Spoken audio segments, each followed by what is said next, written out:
It was around 2 a.m. when my phone buzzed on the nightstand. The room was dark and silent except for the faint hum of the ceiling fan. I squinted at the screen, half asleep, and saw a message from my wife, Emily. It said, "I lost track of time." That was it. No explanation, no follow-up, nothing. My chest tightened as I looked at the clock again. She had gone out for dinner with coworkers at 8 p.m. and hadn't texted once since then. For a moment, I tried to convince myself it was innocent. Maybe they'd stayed late at a restaurant.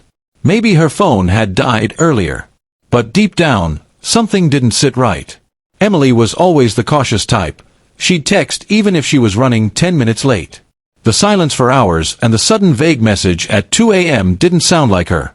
I stared at her text for a while before replying, choosing my words carefully. I typed, "That's fine.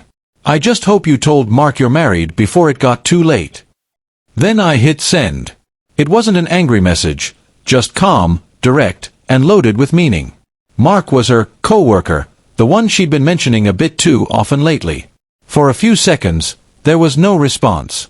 Then the typing dots appeared and vanished several times. Finally, she replied, "What are you talking about?" I didn't answer. Instead, I put my phone down and turned off the lamp, pretending to go back to sleep. My heart was racing, though, and my mind was running through every strange moment from the past few weeks. Her sudden interest in going out, the new perfume, the way she guarded her phone. By 2:07 a.m., the quiet of the house broke. I heard hurried footsteps outside the front door, followed by the rattle of keys. Emily came in, breathless, her face pale. She looked shocked to find me sitting calmly on the couch instead of asleep in bed. "Why did you send that message?" she asked, her voice trembling. I looked at her for a long second before answering. "Because I wanted to see how fast guilt can travel." Her expression changed instantly, confusion mixed with panic. She stammered, "I wasn't with Mark. We were all just hanging out, and I didn't notice the time." I nodded slowly, pretending to believe her, but my eyes said otherwise. "Where were you hanging out?" I asked. She hesitated, searching for words. "At a co-worker's house.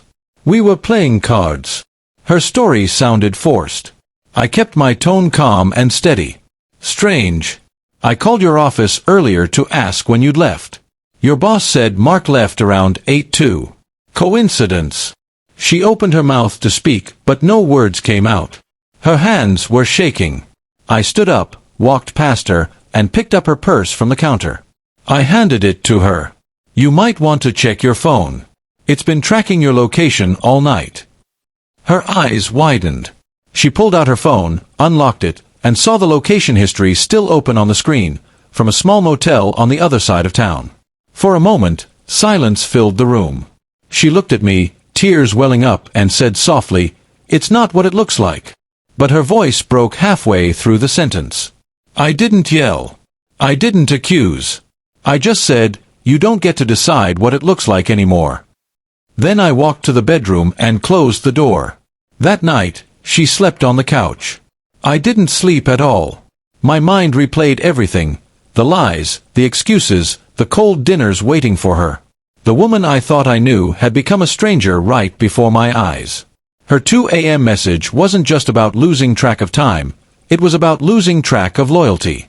In the morning, she tried to talk, but I didn't have the strength. I simply told her I'd be staying at my brother's for a few days. She cried and begged me to listen, saying it was a mistake, that nothing serious had happened. But mistakes don't come with secret locations and midnight lies. As I packed my things, I realized something. Sometimes silence reveals more truth than shouting ever could. My one calm text at 2 a.m. had told me everything I needed to know about our marriage. It showed me her fear, her guilt, and the distance she'd already created between us.